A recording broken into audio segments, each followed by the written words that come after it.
సంక్రాంతి సంబరాల నేపథ్యంలో తన నియోజకవర్గ ప్రజలతో నేరుగా మమేకమయ్యేందుకు రాష్ట్ర ఉప ముఖ్యమంత్రి పవన్ కళ్యాణ్ పిఠాపురం పట్టణంలో విస్తృత క్షేత్రస్థాయి పర్యటన నిర్వహించారు. పిఠాపురం సంక్రాంతి మహోత్సవాలను ఘనంగా ప్రారంభించిన అనంతరం ఆయన వాహన శ్రేణిని పక్కనపెట్టి కాలినడకన ప్రజల మధ్యకు వెళ్లారు. ప్రతి ఒక్కరిని ఆప్యాయంగా పలకరిస్తూ వారి సమస్యలు అడిగి తెలుసుకోవడం ఈ పర్యటనకు ప్రత్యేక ఆకర్షణగా నిలిచింది. ప్రజల నుంచి నేరుగా వినతి పత్రాలు స్వీకరించిన ఉప ముఖ్యమంత్రి సమస్యల పరిష్కారంలో ఆలస్యం చేయవద్దంటూ అక్కడికక్కడే అధికారులకు స్పష్టమైన ఆదేశాలు జారీ చేశారు.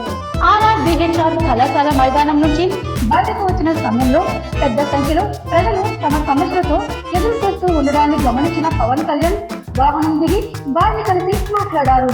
అక్కడి నుంచి శ్రీ కుక్కుటేశ్వర స్వామి ఆలయం వరకు కాలినడకన వెళుతూ ప్రజలతో ముచ్చరించారు. సందర్భంగా శ్రీమతి పెద్దింటి అనంత పద్మావతి తమకు ఇంటి స్థలం మంజూరు చేయాలని కోరగా మరో మహిళ తమ నివాస ప్రాంతంలో విద్యుత్ తీగలు ప్రమాదకరంగా కిందికి వాలిపోయి అగ్ని ప్రమాదాలకు కారణమవుతున్నాయని తెలియజేశారు. ఈ సమస్యపై వెంటనే స్పందించిన ఉప ముఖ్యమంత్రి విద్యుత్ శాఖ అధికారులు పిలిపించి తక్షణ చర్యలు తీసుకోవాలని అనంతరం పిఠాపురం పట్టణ పోలీస్ స్టేషన్ ను ఆయన ఆకస్మికంగా పరిశీలించారు.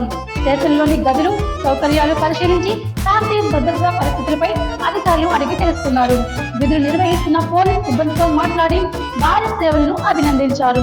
అక్కడి నుంచి బయటకు వచ్చిన అనంతరం కుక్కుటేశ్వర స్వామి ఆలయ సమీపంలోని యానాదుల కాలనీలో నివసిస్తున్న ప్రజలను కలిశారు.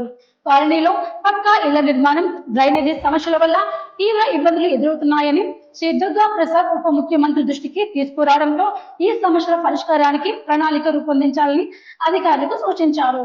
కుక్కుటేశ్వర స్వామి ఆలయం వెలుపల ఉన్న దుకాణదారులను కూడా పవన్ కళ్యాణ్ పలకరించి బాల్ వ్యాపార పరిస్థితులు, సమస్యలు తెలుసుకున్నారు. ఆలయ అర్చకులతో ప్రత్యేకంగా మాట్లాడి వారి అభిప్రాయాలను విన్నారు. ఈ సందర్భంగా ఆలయ ప్రాంగణంలో అర్చకులతో కలిసి ఫోటోలు దిగారు. ఇదిలా ఉండగా పిఠాపురం నియోజకవర్గానికి సంక్రాంతి పండుగతో పాటు అభివృద్ధి పండుగను కూడా తీసుకువచ్చారు.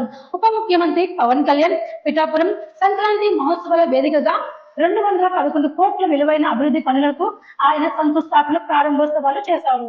పిఠాపురం మండలి పరిధిలో 9.60 కోట్లతో ఏర్పాటు చేయనున్న ప్లాకెట్ ఫ్యాక్టరీ కాంప్లెక్స్, కోన పాపపేటలో నిర్మించనున్న మల్టీపర్పస్ ఫిషనరీ సర్వీస్ సెంటర్, ఉపాధి హామీ పథకం కింద చేపట్టే పనులు, రోడ్లు, గోకులాలు తదితర అభివృద్ధి కార్యక్రమాలు ఈ ప్యాకేజీలో ఉన్నాయి. ప్రజల అవసరాలకు అనుగుణంగా అభివృద్ధి జరగాలన్నదే ప్రభుత్వ లక్ష్యమని ఈ సందర్భంగా ఉప ముఖ్యమంత్రి స్పష్టం చేశారు. ప్రజలతో నేరుగా మమేకమై సమస్యలు తెలుసుకుంటూ అభివృద్ధి పనులకు శ్రీకారం చుట్టిన ఈ పర్యటన పిఠాపురం ప్రజల్లో కొత్త ఉత్సాహాన్ని నింపింది.